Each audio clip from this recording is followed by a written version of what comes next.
Hello guys! For today's video nga ay magmukbang po tayo ng mangga. Ang sasawa ko nga ay alamang. Ayan nga at manilaw-nilaw na yung mangga na nakuha namin.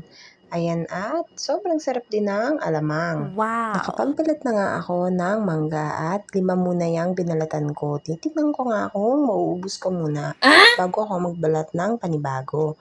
Kasi sobrang sarap kasi pag bagong balat. Yung medyo crunchy pa talaga siya kahit maniba lang na siya. Yes! Ayan nga, habang nagmumukbang nga tayo dyan ay for the marites muna tayo sa kabilang dako. Kasama ko nga dyan yung nanay ko at yung biyanan ko kumain ng mangga. Ayan nga, at hindi talaga ako natulog ng hapon kasi nagmangga na lang talaga ako at nag-crave nga ako. Alam ko nga kasing may bagong bili yung ate ko na alamang kaya naman humingi agad ako.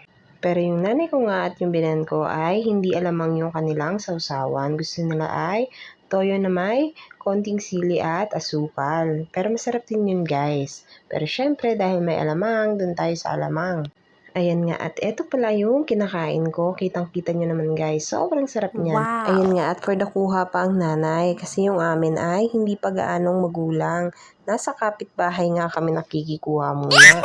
Sana po ay nag-enjoy kayo sa aking munting video. God bless! See you on my next video!